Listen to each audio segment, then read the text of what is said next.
Quiero, como lo hago casi en toda grabación, ah, poner mi carta de presentación sobre la mesa. No voy a hablar de mi persona, voy a hablar de mi postura, mi posición en este conflicto de la lucha por la pureza textual de nuestra Biblia en español es la siguiente. Sé de antemano que hay muchos que se niegan a aceptar que es necesaria hacer una revisión, que ya ha habido muchas, que algunos han fallado, que esto y que aquello. Hay muchos argumentos a favor y en contra.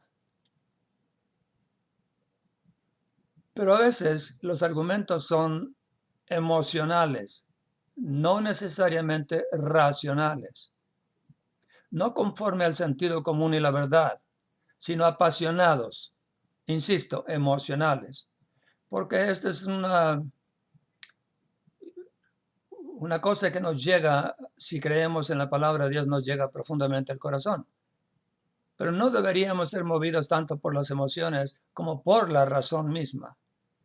Escudriñar las escrituras, escudriñar los espíritus, es lo que nos pide Dios para saber si son de Dios o no. Ahora bien, mi postura es la siguiente y es simple. No quiero crear conflicto y no puedo hacerlo. El conflicto ya está creado desde el comienzo, desde el mero comienzo. Cuando la primera pareja estaba ya en el huerto del Edén, ya Satanás había venido a Eva y había puesto en duda lo que Dios había dicho. Y lo que Dios ha dicho no cambia jamás. La lucha comenzó ahí, ha continuado a través de los siglos y va a continuar mientras exista el ser humano sobre la tierra. Mi posición es conciliatoria, no porque quiero evitar que me vean mal o que me critiquen o que me ataquen, no por eso. Es conciliatoria porque de esa manera ganamos más para la causa del Señor. Déjame explicarme. Si tú estás ya fijo en tu mente en que tal o cual revisión de la Biblia, Reina Valera, es la correcta, yo no soy quien, ni nadie debería serlo, para cambiarte de manera de pensar. Eso es entre tú y Dios. Si tú escogiste una de tantas revisiones, esa es la que tú crees que está bien, esa está bien para ti. Pero eso no implica que tú no sigas investigando. Es necesario. Las apariencias engañan. Si tú llegaste a una conclusión por emoción, estás mal, lo más seguro. Si llegaste a una conclusión respecto de cuál Biblia es la correcta, porque alguien te lo dijo y jamás lo has investigado, probablemente estás mal. Mi postura es pues conciliatoria en el sentido de que yo no te puedo obligar y pienso que nadie debería obligarte de ninguna manera a que aceptes esto o aquello. Y algo más, no puede nadie oponerse a que alguien revise la Biblia. Por ejemplo, la Biblia que tú tienes, la que tú aceptaste como buena, es el resultado de muchas revisiones, a través de los siglos inclusive. Y nota una cosa, la Reina Valera original ahí está todavía. Se han hecho cambios, se han hecho revisiones, para bien o para mal, pero la Reina Valera original existe todavía. Y con esto te quiero decir que si tú dices, bueno, a mí la 1865 me gusta, creo que esa es la buena. ¿Crees? ¿Te imaginas? ¿Lo piensas? ¿O lo sabes? Dos cosas diferentes. Pero en fin, tú dices, esta es la buena para mí. Bien, ¿qué tal si alguien revisa la 1865 y encuentra 500 errores y los corrige? Tú tienes dos opciones entonces. O continúas con la antigua 1865 o, habiendo analizado el trabajo de revisión y convencido de que se hizo bien, te adhieres a la nueva revisión de 1865 y saldrías ganando. Por lo tanto, espero que se me critique constructivamente. Espero que se me envíen observaciones, que se me muestren errores, porque de esa manera podemos avanzar. Yo no soy enemigo de nadie y nadie debería ser enemigo mío. Si tú eres nacido de nuevo del Espíritu de Dios y amas a Dios y amas lo que Él dice, es decir, amas su palabra, y yo también, no tenemos por qué vernos mal, no somos enemigos. Yo no tengo enemigos. Que algunos me tengan como enemigo es problema de ellos y no mío. Habiendo dicho todo esto, quiero hacer en este segmento una especie de observación o una serie de observaciones relacionadas con una revisión que existe ahora en el mercado y que es bastante popular. Me voy a referir específicamente a la Reina Valera Gómez. Yo sé que algunos ya saltaron en este momento al oír esto. No es para tanto, señores. No es para tanto, hermanos en Cristo. La cosa no va por ahí. Si lo que voy a observar hoy te sirve, si te abre los ojos en algo, gracias a Dios. Si no te sirve, ora por mí, porque según tú yo estoy equivocado. En cuanto al señor Gómez, a quien conocí, con quien he tenido correspondencia, a quien di algunas sugerencias porque él me lo pidió, no lo veo como un enemigo.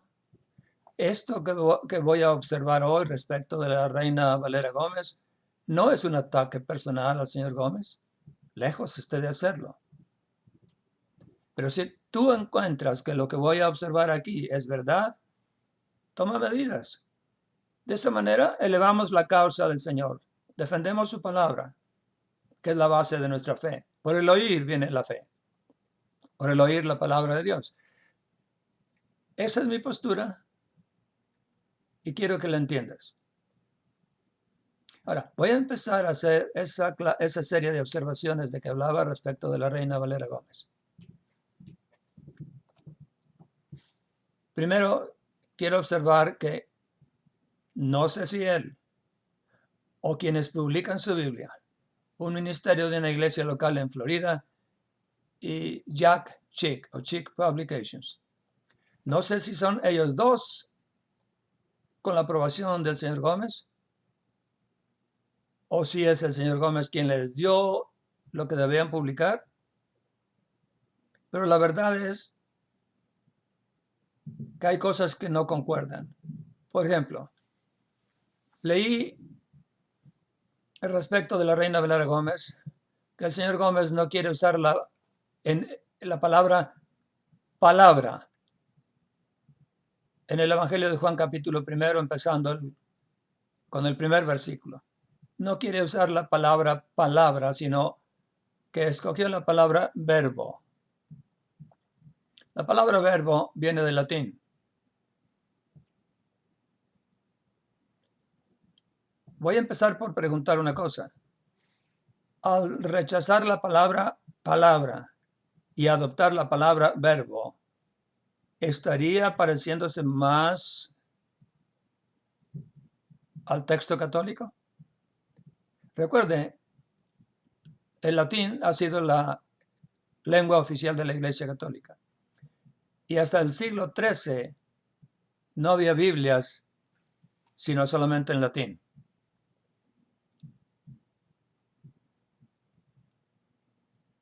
Pero no es esto lo que me importa aquí tanto.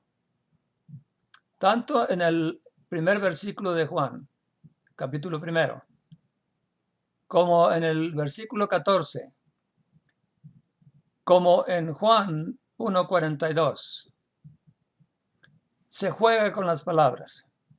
El argumento principal, ya sea del señor Gómez o de Chick Publications o de este ministerio de una iglesia local en Florida, es que la palabra es género femenino y que no concuerda con el género de Jesús, el cual por supuesto es masculino.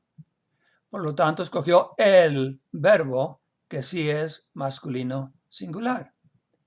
Pero hay una falsa idea aquí, un error, un problema. Hay falta de consistencia. Déjeme decirle por qué. Porque habiendo dicho eso, habiendo publicado eso y defendido el hecho de que pusieran la palabra verbo, en el principio era el verbo, en vez de en el principio era la palabra. Habiendo escrito eso, habiendo publicado eso, y habiendo argumentado que era porque concuerda con el género masculino del nombre Jesús. Hay otros pasajes en la Biblia en los cuales no se puede hacer esto. Cuando hablamos de la roca, femenino singular, refiriéndose a Jesús, cuando hablamos de la verdad, como él mismo dice en San Juan 1:14, en San Juan 6:14, yo soy el camino, la verdad y la vida, nadie viene al Padre si no es por mí. ¿Qué hacen con la roca, la verdad, la vida, la luz, la puerta, la piedra? Como cuando dice la piedra de tropiezo. ¿Qué hacen con la vid? ¿Qué hacen con la estrella de la mañana? ¿Qué hacen con el agua de vida? Porque aunque en relación con el agua el artículo es masculino, solamente se ha puesto de esa manera por razones de sonido o de eufonía, como se llama. Decir la agua suena cacofónico. Decir el agua suena mejor, pero el sustantivo agua sigue siendo femenino. Así que la inconsistencia estriba en que habiendo dicho que ponen verbo en vez de palabra por razón de que es masculino, para que concuerde con la persona de Jesús, se olvidaron de la roca, la verdad, la vida, la luz, la puerta, la piedra, la vid, la estrella, el agua y otras más. Señores, somos seres humanos y todos tenemos la inclinación, aún inconscientemente, de cometer errores. El problema no es cometer errores, el problema es no corregirlos cuando uno se da cuenta que fue un error. El señor Gómez está en su segunda edición, primera edición 2004, segunda edición 2010. Tengo ambos volúmenes, sé de qué estoy hablando. Y a propósito de ello vamos a abundar en otras cosas como había anticipado. Espero que todo aquel que escuche estas cosas pueda pesarlas con un corazón limpio, analizarlas para bien de la causa de Cristo. Así que habiendo dicho lo anterior y habiendo mostrado esa falta de consistencia, voy a hablar de otro argumento que está conectado con la Reina Valera Gómez. Es la única Biblia que ha dado respeto a la mujer como esposa.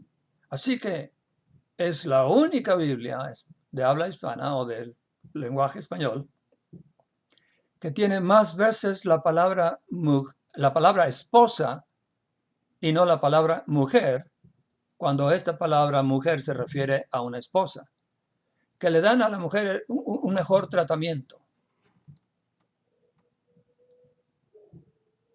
Bueno, muy loable el pensamiento y la iniciativa.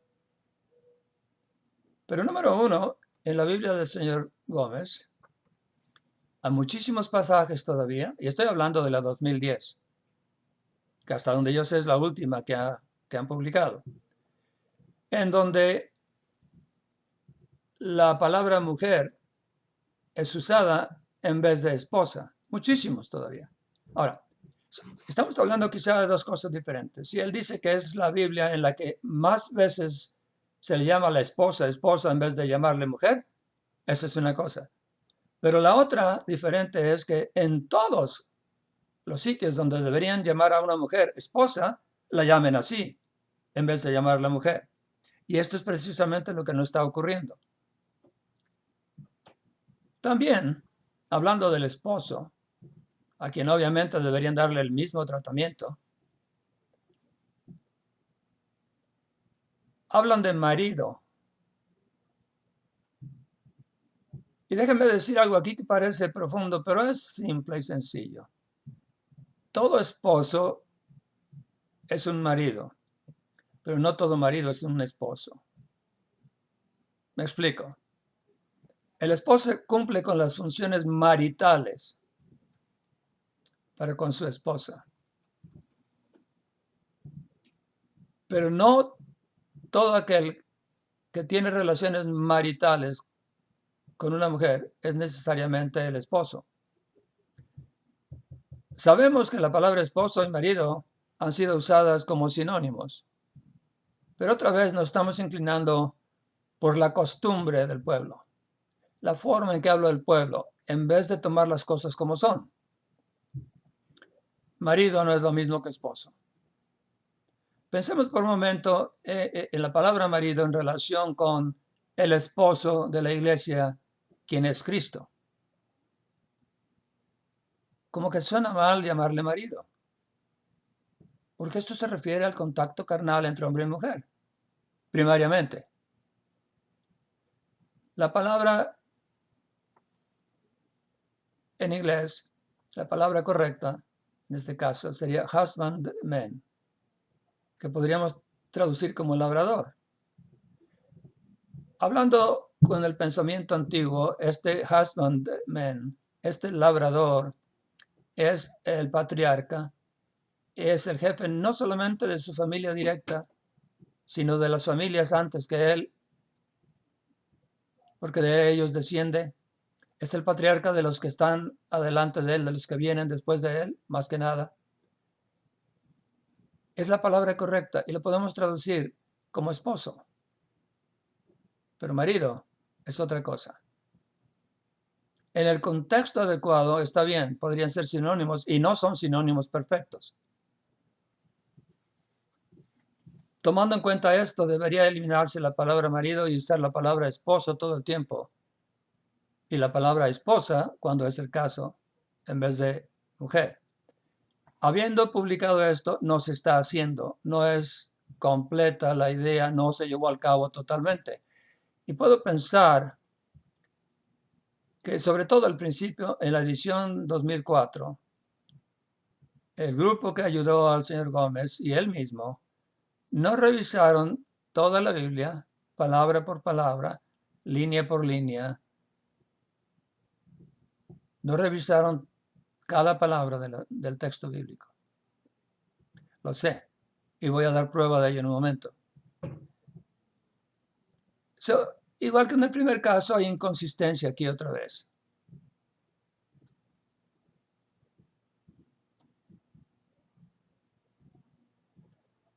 Vamos al tercer aspecto de estas inconsistencias. Cuando se publicó la primera vez, 2004, empezó a circular este tipo de propaganda. Esta es la Biblia, la única Biblia, como diciendo, que es armónica o corre paralela a la King James y al texto Receptus. Quizás esté cambiando las palabras, pero el concepto es exactamente el mismo. Muy bien, cuando se publicó la segunda en el 2010, las mismas frases fueron usadas en relación con esta nueva edición. Suena muy bien. Y mucha gente dice, maravilloso, bendito sea el Señor, qué bueno que tenemos esto, qué bueno que tenemos la King James en español. Por otra parte, hay un argumento que está en contra de tener una Biblia gringa, y así lo dicen muchos. No queremos una Biblia gringa. Así que de cierta manera hay contradicción entre las dos posturas, y ahora depende a quién está escuchando esto. Depende quién es la persona. Usted puede entenderlo de un modo, usted puede entenderlo del otro. Pero quiero señalar algo diferente aquí.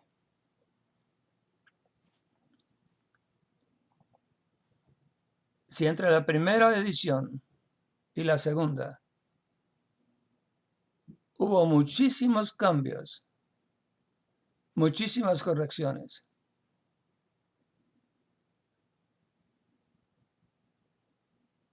¿no es acaso pertinente preguntar qué fue lo que realmente pasó? Vamos a ver. Si la 2004 era armónica con el texto recibido, era la King James en español, y la tuvieron que corregir en aproximadamente un 25% para editar la 2010, la cual publican con las mismas palabras. ¿Cómo se puede corregir algo que supuestamente es perfecto? Hablando de la 2004, ¿cómo se puede corregir algo que es perfecto?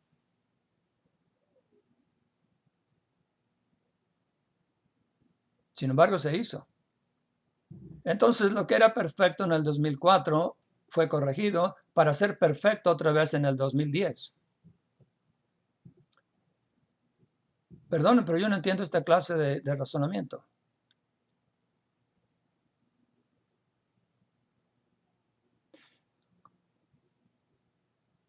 Queda solamente un par de conclusiones, un par de alternativas. Y no peco si las pregunto, si las menciono.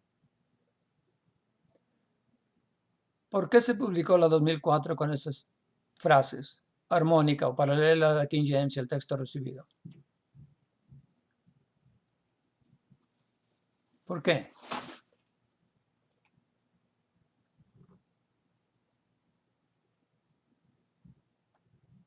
Si tenía que corregirla después. ¿Y por qué ahora la 2010 sigue siendo publicada con esas expresiones, armónica o paralela a la King James y al texto recibido, cuando se puede probar que no es el caso?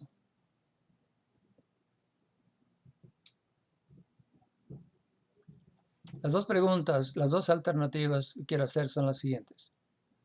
¿O fue lo anterior por ignorancia? ¿O fue por malicia? Preferiría saber que fue por lo primero, desde luego. Esta no es una acusación, estoy preguntando.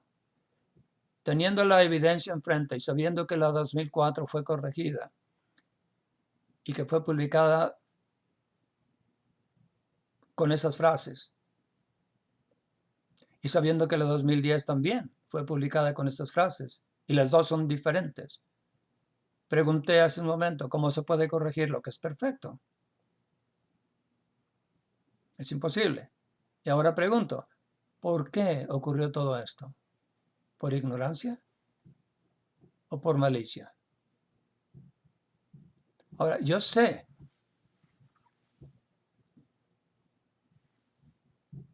que incluso en la 2010 no fue revisada palabra por palabra. ¿Cómo lo sé? Porque encuentro textos que no concuerdan con la verdad. Y encuentro errores que son irrisorios o que dan risa, aunque duela. Hace debido tiempo, y no muy lejos de ahora, empezaré a hacer grabaciones de 10 o 15 minutos, en donde voy a señalar, empezando con Génesis, voy a señalar versículos especialmente que tienen errores. Voy a mostrar cuál es el error, en qué consiste, cuáles son las consecuencias de ese error, qué es lo que debería decir, etcétera, etcétera. Empezando por Génesis. De cada libro de la Biblia voy a dar ejemplos, aunque sea 2 o 3 o 4. Por ahora, queda recordarles lo que dije al principio. Esto no es nada personal con el señor Gómez. Sé que es un buen hombre, es un hombre que ama al Señor, ama la obra evangelizadora, y le deseo en el Señor que sus problemas de salud estén desapareciendo o que hayan desaparecido. Necesitamos hombres como él, pero la advertencia queda hecha. Ahora, ¿cuál es el motivo que me impulsa a hacer esto? La obra misma. la pureza de la palabra de Dios. Ninguna otra motivación me empuja.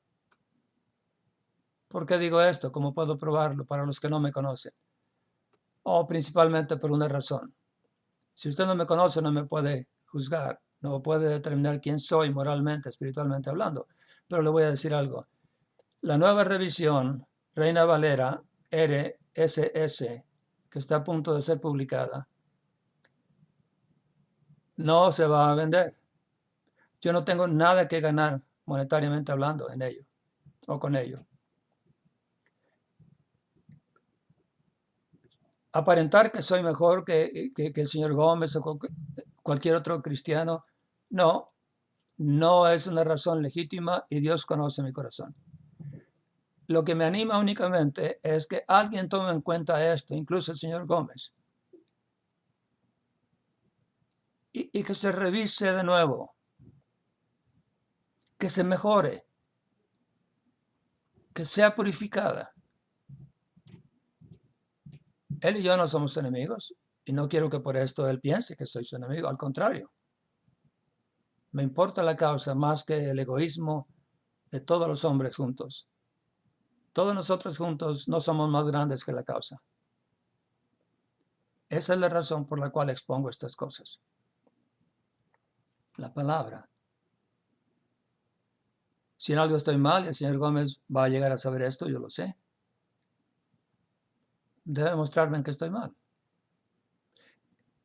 Y primero Dios, lo que está mal será corregido. Hay otro pequeño aspecto que quiero mencionar. He visto muchas veces, en muchas partes, en la internet, en artículos aquí y allá,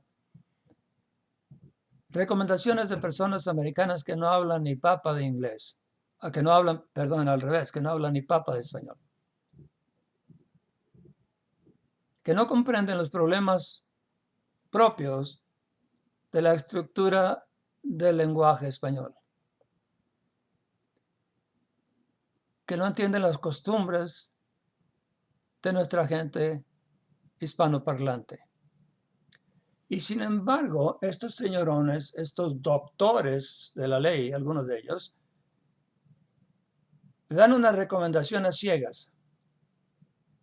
Y el argumento que he visto es el siguiente. El hermano Gómez es un buen ganador de almas, es un buen cristiano, es esto, es aquello, es lo otro. Yo no estoy diciendo que no lo sea. Me alegra saber que lo es. Creo que lo es. Pero lo que se va a juzgar aquí no es la persona y el carácter moral del señor Gómez, su calidad o madurez cristiana. Lo que se está juzgando aquí es la obra de revisión de la Biblia, Reina Valera.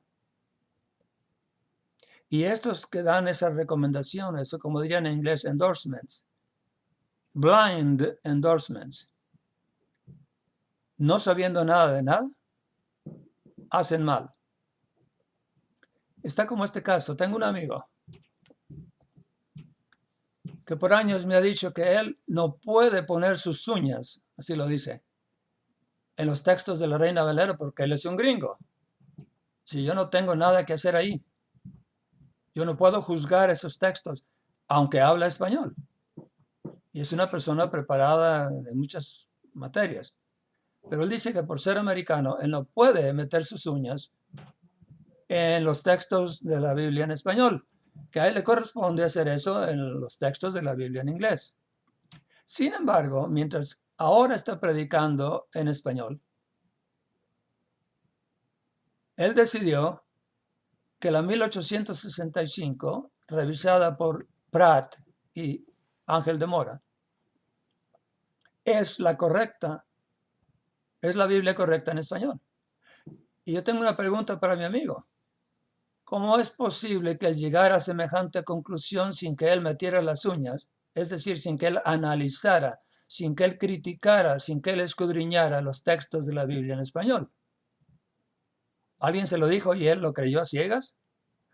¿O se está contradiciendo y metió las uñas en el texto para determinar si era buena o no era buena? Pero quiero añadir algo más. para determinar correctamente si la 1865 era la buena o no, tuvo que meter las uñas en todas las demás revisiones de la Biblia en español, lo cual tampoco creo que hubiera hecho. Y así este tipo de cosas ocurren en nuestro ambiente y en relación con este asunto tan importante de la palabra de Dios. Seamos un poquito más sensatos, señores. Pensemos antes de hablar. Y ahora quiero hacer una especie de reseña de algo que tiene que ver con el origen de nuestras revisiones de hoy. En 1569 se publicó la primera Biblia completa en español. La mayoría de los creyentes bíblicos sabe que Casiodoro de Reina tradujo por primera vez una Biblia completa al español y que luego Cipriano de Valera la revisó. Así que tenemos ahí la primera Biblia completa traducida y la primera revisión de esa primera Biblia en español. Y ahora por esa razón se le llama Reina Valera. El traductor primero y luego el revisor.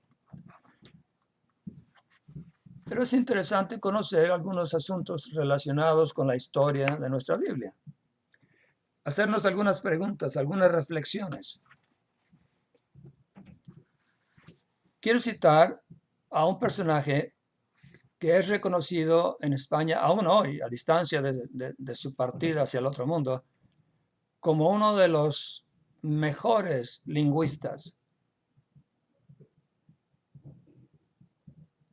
Su nombre, Antonio de Nebrija, el experto de expertos de todos los tiempos en el asunto de la gramática castellana. Él publicó uno de sus libros, Su gramática de la lengua castellana, en 1492, en aquel año en que Colón venía llegando a la América Latina, como la conocemos hoy. Antonio de Nebrija fue comisionado por Francisco Jiménez de Cisneros, un cardenal católico en España. Fue comisionado para trabajar en la Biblia políglota o de muchos lenguajes, también conocida como complutense. Estamos hablando de gente de peso, de conocimiento, de cultura, y en este caso de Nebrija en la gramática española, en la gramática castellana. También Nebrija fue comisionado para revisar el texto de la Vulgata Latina, la Biblia de Jerónimo. Esa que dice en la epístola del apóstol Pedro que Jesús es el lucero y la raíz de lucero es Lucifer. Luz, look. Esa Vulgata Latina, que es la obra maestra dentro de la Iglesia Católica. Así que Nebrija, siendo comisionado para estas tareas, se presenta ante nosotros a distancia de tantos siglos como un erudito en este asunto. Y Nebrija es el hombre que declaró, y voy a citar sus palabras, entre comillas, todas las Biblias en latín estaban corrompidas. Y que era necesario, continúa diciendo o escribió el señor Nebrija, confrontar o enfrentar la Vulgata con el hebreo, el griego y los textos caldeos. Y que él se retiraría de la empresa si no se le diese la libertad, total libertad para hacerlo así. Aquí tenemos el testimonio de alguien que pesa. Dice, todas las Biblias en latín, y no había otras, recuerde, todas las Biblias en latín eran corruptas. ¿Por qué es importante que señale esto ahora? Porque en un momento le voy a mostrar de dónde tradujo Casiodoro de Reina. Y esto casi nunca se dice por ninguna parte. En otra parte de su libro, él declara que Casiodoro de Reina tomó una traducción latina, o en latín, una Biblia en latín, en otras palabras, hecha por un tal Santes, como Santos, pero con la E en vez de la O, Santes Pagnini, que se pronunciaría Pagnini, Santes Pagnini, como la base para su traducción de la Biblia al español. Puedo preguntar entonces qué pasó con la pureza de los textos. Hay mucha propaganda entre ciertos grupos de evangélicos que hablan español diciendo la Reina Valera 60 es la mera, está basada en los textos recibidos, etcétera, etcétera. Mi comentario solamente aquí es el siguiente. Que una Biblia o una revisión o una traducción esté basada en el texto recibido, escúcheme bien, la palabra clave es basada. No quiere decir que sea pura. Que sea solamente texto recibido. Y de eso daré cuentas en un momento. En otras palabras, Casiodoro de Reina, un monje católico en un tiempo, después salido del monasterio y convertido a luterano, igual que Cipriano de Valera, compañero del mismo convento, no convento, sino monasterio, y también convertido al luteranismo. Estos dos tenían en su mente, tenían dentro de ellos esa indoctrinación que viene del catolicismo, ese catecismo, esa catequesis. Sudaban todo eso por los poros, como lo hacen todos los que han sido sujetados a ese tipo de enseñanza fanática y repeticiosa. Se convierten al luteranismo, porque era lo que estaba en boga en ese momento. Lutero era el héroe de la fe en aquellos días. Y entonces muchos piensan que porque ellos se convirtieron al luteranismo, ellos estaban bien, porque salieron de la Iglesia Católica. Bueno, como decimos popularmente hablando en un juego de palabras, salieron de Guatemala y entraron a Guatepeor. En otras palabras, cayeron en el mismo caso, hirviendo. Saltaron de las brasas a las llamas. El luteranismo y todos los ismos a partir de ahí para acá son producto de la Iglesia de Roma. El luteranismo nació en el seno de Roma. Las doctrinas de salvación en ambas iglesias, en ambos sistemas, conducen a lo mismo, salvación por obras, no seguridad de salvación. Y si tomamos en cuenta esto, que es lo más importante o lo básico, lo demás no importa discutirlo aquí. Son la misma cosa con diversos nombres, diversos rituales, un poquito diferentes aquí y allá, diversa terminología, es lo mismo. Y sobre todo ahora. Si en aquellos años no, ahora sí. Entonces algunos alardean diciendo, bueno, ellos fueron perseguidos. Tuvieron que huir de España. ¿Sí? Porque para empezar, ellos dos eran, de acuerdo a la Iglesia Católica, eran herejes. ¿Por qué? Porque se salieron de la Iglesia. Segundo, porque publicaron una Biblia sin autorización de la Iglesia. Por eso los persiguieron. A Roma no le importaba, ni le importa, si la pureza de aquellos textos existía o no. Ellos no toman en cuenta eso. Los persiguieron porque no tenían permiso de publicar una Biblia en lenguaje popular. Roma quería conservar su Biblia en latín y para unos cuantos señorones de la jerarquía. Pero al pueblo Nada. Por eso se enojaron con ellos. Luis González de Guzmán, un hombre poderoso e importante de Calatravas, España. En el año 1430 escribió al rabino Moisés de Guadalajara,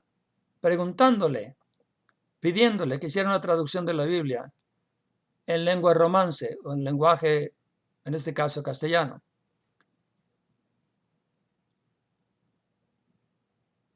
Él mismo, otro experto, igual que Nebrija, corrobora otra vez que todas las Biblias o porciones o partes de Biblia que había entonces, Salmos, Nuevos Testamentos, ciertos libros, estaban corrompidos o eran corruptos.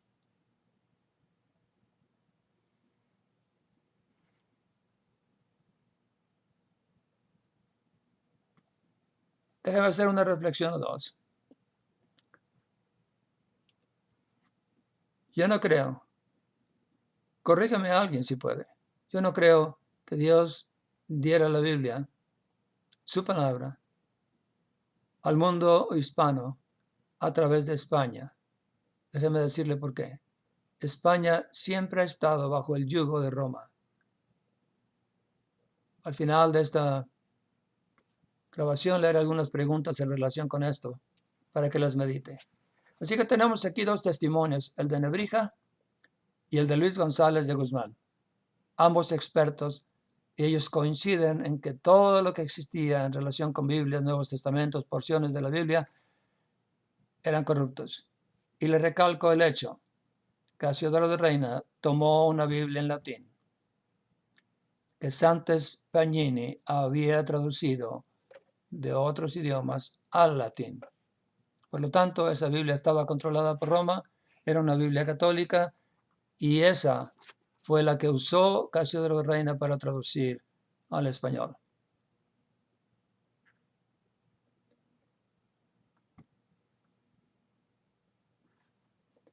No estaría mal, no estaría errado decir que los textos de la Biblia española han estado corruptos siempre. España nunca dio al mundo nada excepto catolicismo. Verdad histórica. Aunque estoy mal. Los monjes que vinieron acá con los conquistadores trajeron catolicismo. Punto. Y ahora, déjame preguntarle, a partir de la traducción de Reina y la revisión de Valera, o a partir de aquellos años, ¿España fue convertida al verdadero cristianismo? Y si lo fue, ¿qué pasa con ella hoy? Porque sabemos que no es. Hay cristianos en España como en todas partes del mundo, pero España como nación no es una nación cristiana y nunca la ha sido. Ahora, hay un jueguito de palabras y de conceptos. Es la propaganda muy sabia, muy astuta más que nada, en donde se afirma que catolicismo, por ejemplo, es cristianismo. Lo siento. Me bastaría un argumento para probar que no es así. El sistema es totalmente diferente al sistema bíblico. Hay en el sistema católico muchos rituales y costumbres y tradiciones y mandatos y preceptos que nada tienen que ver con la Biblia, sino que al contrario son antibíblicos. Por lo tanto, no puedo decir que son cristianos. Que haya cristianos entre ellos es otra cosa. El sistema no es cristiano, punto. Pero aquí está la prueba mayor. Por sus frutos les conoceréis. Salvo unos cuantos moralistas y ascetas que se abstienen del mundo, la inmensa mayoría, las masas católicas, tienen un testimonio pésimo y jamás podrán convencer a nadie, mediante su conducta, que siguen a Cristo. Es decir, que son cristianos. Porque ser cristiano es ser un seguidor de Cristo, vivir como Él ordena, y Él nos dejó su ejemplo. Pero hay esa tendencia Toda la propaganda por cualquier medio es siempre cristianismo, cristianismo, cristianismo, queriendo decir catolicismo, catolicismo, catolicismo. En estos días la prensa está publicando que hay persecución a los cristianos en ciertos países del Medio Oriente. Y cuando vemos con una lupa de aumento más grande, nos damos cuenta que se están refiriendo a los católicos de esas regiones.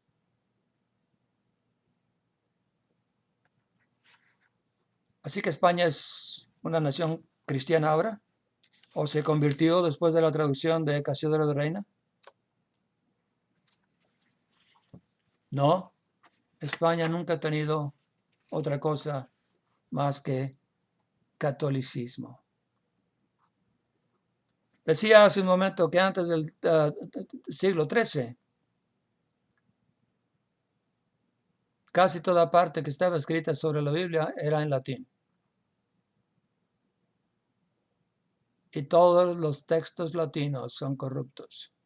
¿Por qué? Porque vienen de Alejandría, Egipto. De la escuela de teología de Alejandría, Egipto, de donde vienen los textos críticos, no los textos recibidos. Los textos que fueron usados para producir las primeras 50 Biblias que el Papa de entonces ordenó. Eusebio tenía de dónde escoger y escogió los textos críticos para hacer esas primeras 50 Biblias. Y Constantino, siendo pagano, no protestó por ello. Y ahí comenzó todo este desbarajuste. Ahí es donde comenzó todo.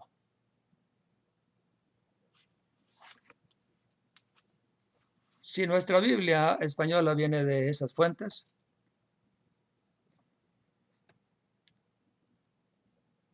la cosa no comenzó bien. Cuando vamos a analizar algo, tenemos que comenzar por analizar su origen. Después, o en segundo lugar, su trayectoria. Y en tercer lugar, y no es menos importante que los otros dos, su fruto. Así que vimos un poquito del origen de la Biblia española. Veamos su trayectoria. Y al final veremos o hablaremos de su fruto en un momento, porque estamos a punto de terminar en 10 minutos. Si su origen fue el que ya les narré hace un momento, ¿cuál ha sido su trayectoria? Hermanos en Cristo, abran los ojos. Las sociedades bíblicas no están para defender la palabra de Dios. Están para comerciar con ella y para destruirla. Lo puedo volver a decir. Las sociedades bíblicas no necesariamente son defensoras de la palabra de Dios, guardianes de la palabra de Dios. Están ahí para comerciar con ella y de paso destruirla. ¿Cómo es posible que todavía en este siglo XXI, por ejemplo, podamos encontrar en Efesios 2:1 que de ella recibimos vida? Efesios 2:1 dice que Él nos dio vida a nosotros, que estábamos muertos en delitos y pecados. Él nos dio vida, Él nos revivió, nos hizo renacer, con las palabras del apóstol Pedro, para una esperanza viva, no mediante simiente corruptible, sino mediante simiente incorruptible, por la palabra de Dios que vive y permanece para siempre.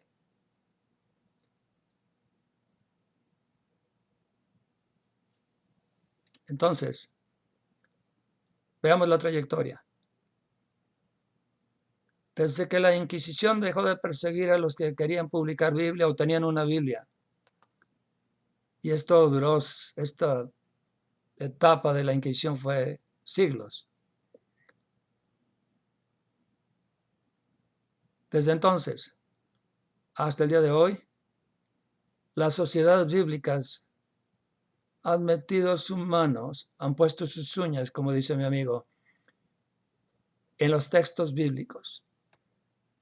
En una edición de la Sociedad Bíblica Trinitaria de Londres, publicada en el 2001. Todavía viene, por ejemplo, este versículo que acabo de mencionar, Efesios 2:1. Pero dice, de ella recibisteis vida. Y esa ella posiblemente es la que se encuentra al final del capítulo 1. Y esa ella es la iglesia. No hay otro sujeto o sustantivo femenino que esté mencionado en los textos, excepto ese, el inmediato anterior al versículo 1 del capítulo 2. Entonces, ella significaría la iglesia. La iglesia es la que nos da vida. Estas son lecturas procatólicas. En pleno siglo XXI todavía a alguien no le amanece, todavía no sabe si es él o es ella o quién o qué nos dio vida. ¿Es esto ignorancia de verdad? No, podría ser malicia. Las sociedades bíblicas nunca han dejado de revisar y revisar y revisar y revisar. La Sociedad Bíblica Americana ha hecho muchísimas revisiones del Nuevo Testamento, por ejemplo, de la Biblia Reina Valera. Y yo le puedo asegurar que las revisiones de hoy están peor que las de antaño. O sea que cada vez vamos de mal en peor. ¿Obra de quién? De los que publican la Biblia, la mayoría de los cuales son las sociedades bíblicas que existen ahora o que existieron antes.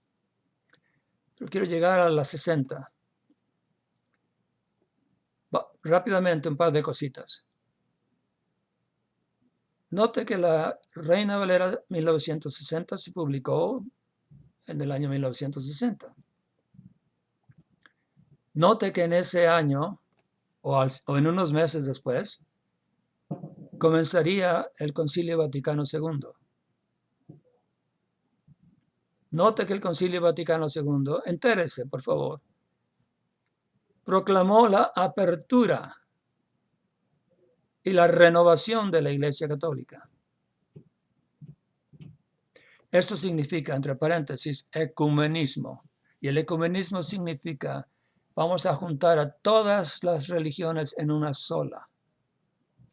La Iglesia Católica a la cabeza, junto con el Consejo Mundial de Iglesias, como parte de las Naciones Unidas. Un solo gobierno, una sola iglesia en todo el mundo. Una iglesia universal o católica, porque católica significa universal. En otras palabras, las sociedades bíblicas han venido revisando la Biblia para deteriorarla, para aguadarla más y más y más y más hasta hacerla un instrumento que no sea un peligro para esa iglesia universal. Una Biblia a medias, mediocre, que sea ecuménica, para que nadie se ofenda con ella. Y la 60 marcó esto. Es la primera Biblia que tiene derechos reservados. Yo diría que los que hicieron esto ni son reservados ni son derechos, porque eso no se hace. Lo que gratis recibisteis, gratis dadlo.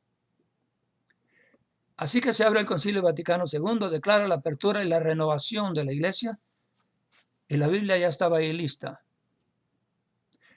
La Iglesia de Roma metió sus manos en el Comité de Revisión de la 1960 mediante la Sociedad Bíblica Americana de los Estados Unidos.